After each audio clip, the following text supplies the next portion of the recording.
Bonjour à tous les amis, c'est Perpes Khalifa. Alors aujourd'hui je suis de retour pour un nouveau numéro de Mercato Rigolo. Alors bien sûr c'est un nouveau numéro mais c'est aussi le dernier. Car comme vous le savez tous, hein, amateurs de foot, le Mercato s'est terminé hier soir à minuit. Voilà, donc en Angleterre il me semble, vu qu'il y a un décalage horaire, que ça s'est terminé pour nous hier soir à 1 heure. Enfin bon, ça a rien d'important parce que à cette heure-ci, là où je vous parle, le Mercato il est terminé. Voilà, donc on va un petit peu parler de tout, du mercato global.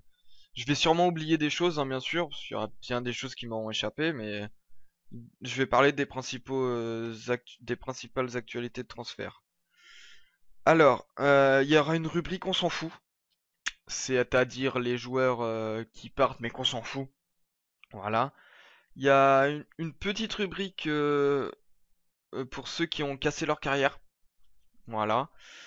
Euh, et puis voilà, et puis on va parler des gros coups de la Ligue 1. Qui c'est qui a fait un gros coup dans ces dernières heures? Bon, vous savez tous la réponse. Et il y a le gros coup de la Ligue 2. Voilà, donc on va un petit peu parler de tout ça.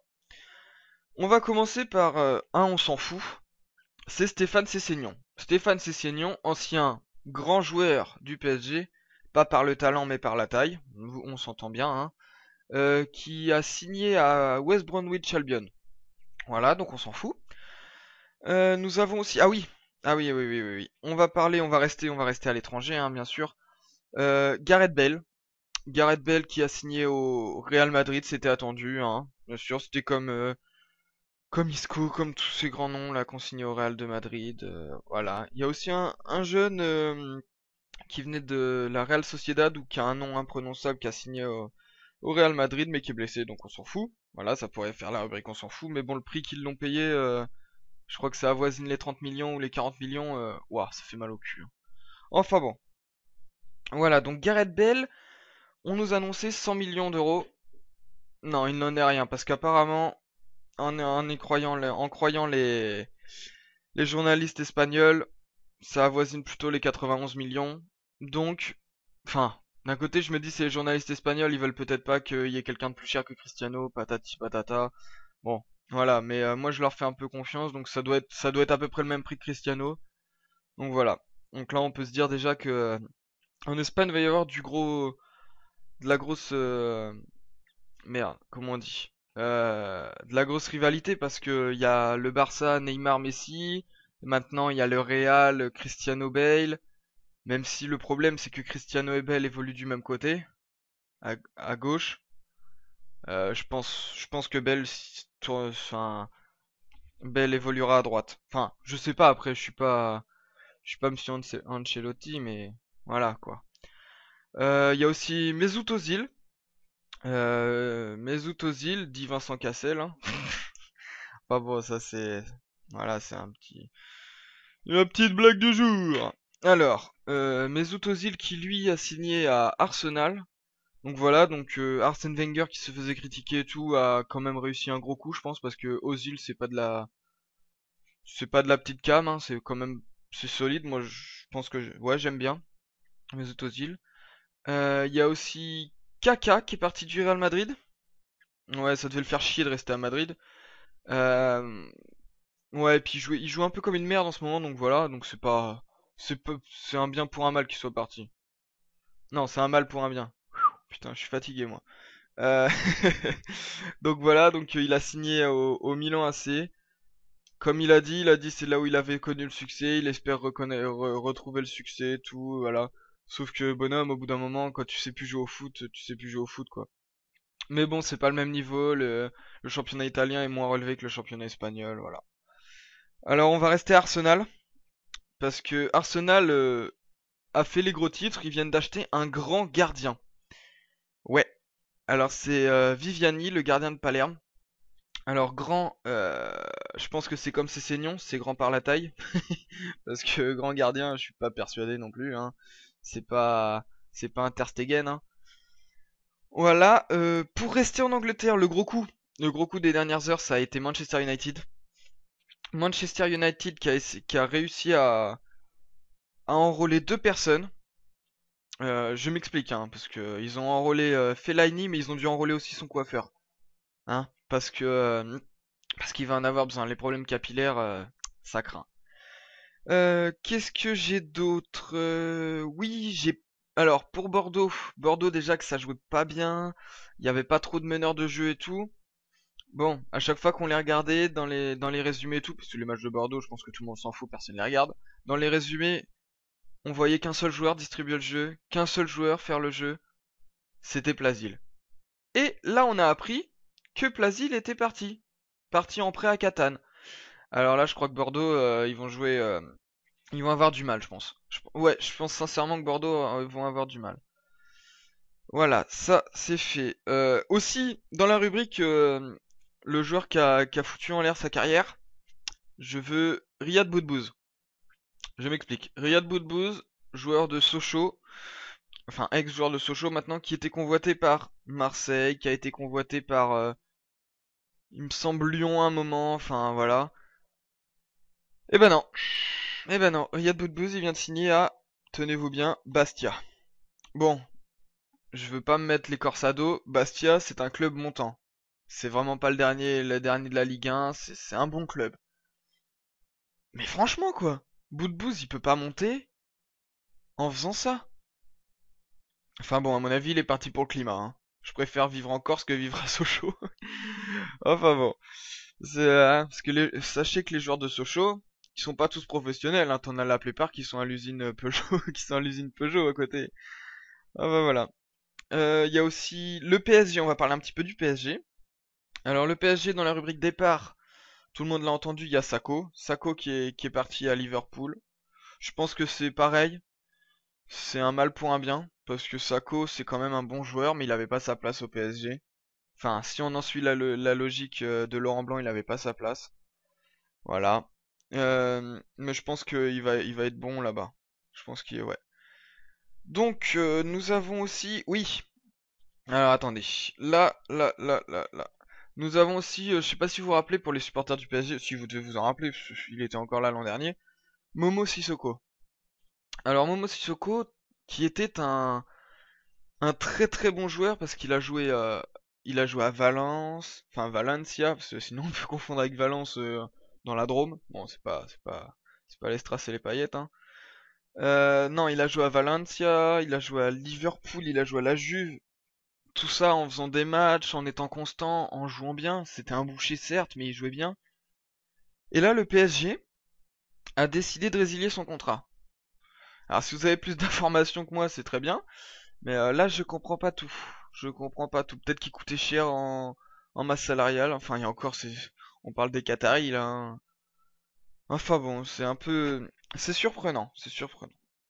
Alors, pour Monaco, Monaco, oui. Alors, Kondogbia qui est arrivé, il y a toute une bonne armada qui est arrivée. Je pense que Monaco peut faire des étincelles en Ligue 1.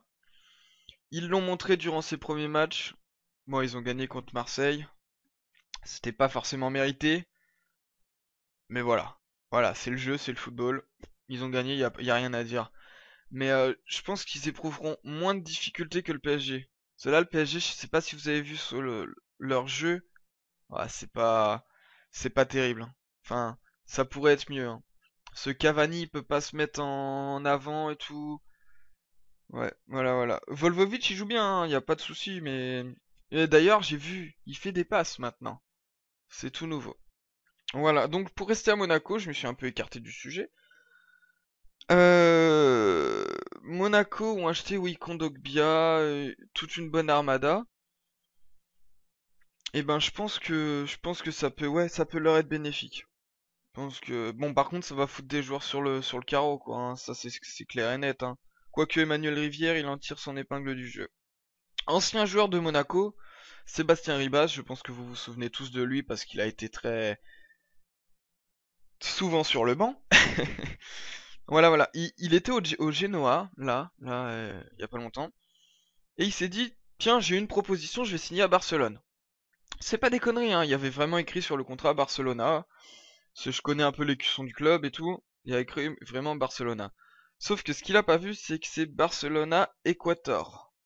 C'est-à-dire, bah, c'est le club de Barcelone, mais en Équateur. Donc voilà, donc lui aussi il a flingué sa carrière, Ribas il est parti en Équateur. Nous avons aussi un autre joueur qui a flingué sa carrière littéralement, qui a fait 9 clubs en autant d'années, je pense. C'est Coquet, ancien joueur de Marseille, qui lui, tenez-vous bien, après avoir joué en Azerbaïdjan, après avoir joué en Grèce, après avoir joué, je crois qu'il a joué partout, il vient de signer en Bolivie. Voilà, donc lui a flingué littéralement sa carrière. Maintenant, parlons un peu de Marseille. Parce que voilà, je vous ai parlé dans les titres, le gros coup de la Ligue 1, à mon sens, dans ces dernières heures, c'est Marseille. Car ils ont acheté les Lemina, je crois que ça se dit comme ça, voilà, Lemina, champion du monde de moins de 20 ans. Il est très très bon, il vient de Lorient. J'ai cru lire que Gourcuff était pas content, il faisait une petite crise, il était pas content qu'il soit parti.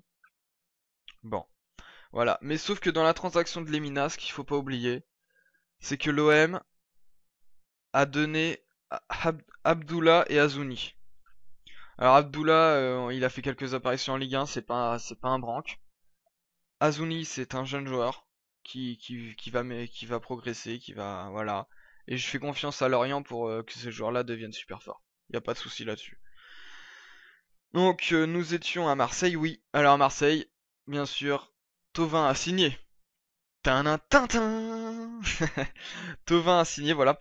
Sauf que je me demande un truc parce que il a fait la grève à Lille, mais là il va se faire foutre de sa gueule le mec. Le mec il va arriver à l'OM, comme bizutage, ils vont lui dire eh, oh, oh, tu joues au foot hein, cette année, hein, tu fais pas la grève hein. C'est fini ça hein.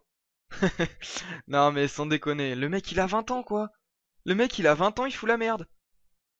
Mais à mon avis il est parti. Première raison pour le climat, à Marseille il fait meilleur. Deuxième raison pour l'argent. Je m'explique. Bon, pour le climat, Lille-Marseille, voilà, il n'y a pas, y a pas à tortiller du cul pour chier droit. La température, y a rien à voir. C'est beaucoup plus plaisant si tu aimes le soleil d'être à Marseille.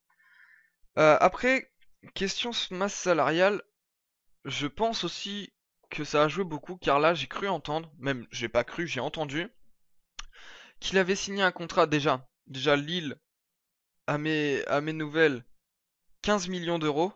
Au début, ça devait être 11 millions d'euros plus 2 de bonus. Maintenant, c'était 13 millions d'euros plus 2 de bonus, donc 15 millions d'euros. Et par mois, 90 000 euros de salaire. Là, vous pouvez vous dire, c'est énorme, c'est énorme. Mais non. En France, il y a les impôts. Là, il va toucher quoi? 50 millions? 50 000, pardon. 50 000 euros par mois? Bah, c'est énorme, bien sûr. Mais par rapport aux 90 000 euros, voilà quoi. Et il a signé, et il a dit, je suis très heureux d'être à Marseille, c'est mon club de cœur, comme tous ceux qui signent à Marseille et qui après vont dire, le PSG c'est très bien, c'est mon club de cœur. Mon portefeuille de cœur. Voilà. Donc, je pense que j'ai fait le tour. Je pense que j'ai fait le tour, je pense que j'ai fait le tour, je pense que j'ai fait le tour. Oui, j'ai fait le tour. Donc voilà. Ah non, j'ai pas fait le tour. J'ai oublié. Oui, le gros coup de la Ligue 2 pour finir. C'est un club qui détient un record en Ligue 1 du plus grand nombre de défaites. C'est Arles-Avignon. Arles-Avignon qui a acheté pas moins de 9 ou 10 joueurs, j'ai cru voir, enfin en comptant les prêts et tout, voilà. Dans ces joueurs, il y a JV. J'y vais pas, on sait pas trop, hein, mais là il y a été. Ancien joueur de Blackburn, Monaco, qui a été en équipe de France, il me semble, parce que c'était un défenseur central qui montait en puissance, qui a été s'enterrer en Angleterre, mais qui montait en puissance. Voilà, donc il a signé à Arles-Avignon. Il y a aussi, pour tous les amateurs de football manager, vous avez déjà dû voir à Saint-Etienne, Danigel Alexic. Enfin bref, lui là. Bah, il a signé à Arles-Avignon, pareil. Voilà. Donc moi personnellement je le trouve pas mauvais. Après en Ligue 1, il a rien démontré du tout. Mais bon, il peut faire son trou en Ligue 2 pour après exploser en Ligue 1. Il y a eu l'exemple de Claudio Queiroz qui a signé à Bastia, qui était un très très très bon espoir de Nantes, qui est retourné en Ligue 2 pour faire ses armes. Et là en Ligue 1, là, ça se passe bien pour lui. Voilà. Et voilà, cette vidéo se termine. Je vous remercie à tous, c'était Perpes Khalifa et à la prochaine. Allez, bye bye!